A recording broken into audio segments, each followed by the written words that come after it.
Hi friends, welcome to Sharon vlog. இன்றைக்கி நம்ம ஷாரன் விலாகில் உருளைக்கிழங்கு வச்சு சூப்பரான ஒரு ஈவினிங் ஸ்நாக்ஸ் தாங்க இன்றைக்கி நம்ம செய்ய போகிறோம்.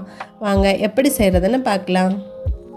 அதுக்கு முன்னாடி என்னோடய சேனலை சப்ஸ்கிரைப் பண்ண உங்கள் அத்தனை பேருக்கு ரொம்ப ரொம்ப நன்றிங்க. இன்னும் சப்ஸ்கிரைப் பண்ணாதவங்க சேனலை சப்ஸ்கிரைப் பண்ணிவிட்டு பாருங்கள். இப்போ நம்ம வீடியோக்குள்ளே போகலாம். இந்த ஸ்நாக் பண்ணுறதுக்காக நான் இன்றைக்கி 3 மீடியம் சைஸு உருளைக்கிழங்கு எடுத்துருக்கேன். இதை நம்ம இப்போ வேக வச்சு எடுத்துக்க போகிறோம்.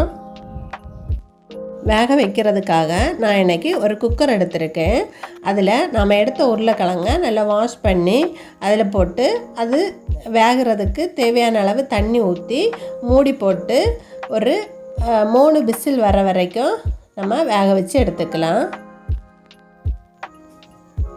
இப்போ பாருங்கள், 3 விசில் விட்டு உருளைக்கிழங்கு நல்லா வெந்துடுச்சு.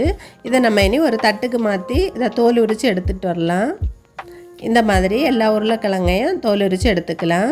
இதை நம்ம இனி நல்லா மசிச்சு எடுக்க போகிறோம். இது நல்லா ஆறிடுச்சுன்னா நம்ம கை வச்சே மசிச்சுக்கலாம். இல்லைன்னா இது மாதிரி மசிக்கிறத வச்சு நல்லா மசிச்சு எடுத்துக்கோங்க.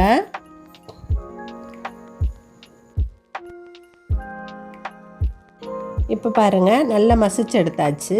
இந்த மாதிரி மசித்தாலே போதும். இனி நம்ம இது கூட 2 டேபிள் ஸ்பூன் மைதா சேர்த்துக்கலாம். நீங்கள் இதுக்கு பதிலாக கார்ன்ஃப்ளவர் மாவும் யூஸ் பண்ணிக்கலாம். இது கூடவே ஒரு 3 டேபிள் ஸ்பூன் பிரெட் க்ரம்ஸ் சேர்த்துக்கோங்க. உங்கள்கிட்ட பிரெட் க்ரம்ஸ் இல்லைன்னா நீங்கள் ஒரு பிரெட் ஸ்லைஸ் எடுத்து ஒரு மிக்சியில் போட்டு ஒரு சுற்றி எடுத்துக்கோங்க. இது கூடவே 1 teaspoon pepper powder, 1 teaspoon salt, 1/2 teaspoon chilli powder, இதெல்லாத்தையும் சேர்த்துட்டு எல்லாமே நல்லா மிக்ஸ் ஆகும்படி நல்லா குழப்பி எடுத்துக்கோங்க. மாவு கொஞ்சம் தண்ணி மாதிரி உங்களுக்கு தோணுச்சுன்னா கொஞ்சம் கூட மைதா மாவு இல்லைன்னா கார்ன்ஃப்ளவர் மாவு சேர்த்து நல்லா பிசைஞ்சிடுங்க. பதம் நமக்கு சப்பாத்தி மாவு பதம் மாதிரி நமக்கு வரணும். இப்போ மாவு ரெடி ஆயிடுச்சு.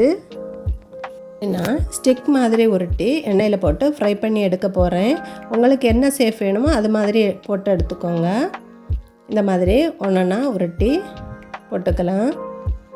உடனே நீங்கள் திருப்பாதீங்க, கொஞ்சம் வெயிட் பண்ணி திருப்பி போடுங்க. இது வேகிறதுக்கு ரொம்ப நேரம் எடுக்காதுங்க. ஏற்கனவே உருளைக்கிழங்கு நம்ம வேக வச்சு எடுத்துருக்கோம். அதனால் இது சீக்கிரமாகவே எண்ணெயில் ஃப்ரை ஆகும். இந்த ஸ்நாக்ஸை நம்ம ஒரு 10 நிமிஷத்தில் செஞ்சிடலாங்க. அவ்வளோ ஈஸியாக செய்யக்கூடிய ரெசிபி. இப்போ பாருங்கள், நல்லா ஃப்ரை ஆகிடுச்சு. பபிள்ஸ் எல்லாம் நல்லா நின்றுடுச்சு. கலரும் நல்லா சேஞ்ச் ஆகிடுச்சு. இந்த ஸ்டேஜில் இதை நம்ம வெளியே எடுத்துக்கலாம். இப்போ பாருங்கள், எல்லா மாவையும் நம்ம பொரிச்சு எடுத்தாச்சு. எவ்வளோ சூப்பராக இருக்குன்னு பாருங்கள். சூப்பரான க்ரன்ச்சியான ஒரு ஈவினிங் ஸ்நாக்ஸு ரெடி ஆகிடுச்சுங்க. இந்த ரெசிபி கண்டிப்பாக உங்களுக்கு பிடிச்சிருக்குன்னு நான் நினைக்கிறேன். பிடிச்சிருந்துச்சுன்னா ஷாரன் விலாக் சேனலை சப்ஸ்கிரைப் பண்ணுங்கள். உங்கள் ஃப்ரெண்ட்ஸுக்கு ஷேர் பண்ணுங்கள். எப்படி இருந்துச்சுன்னு கமெண்ட் பண்ணுங்கள். தேங்க்யூ.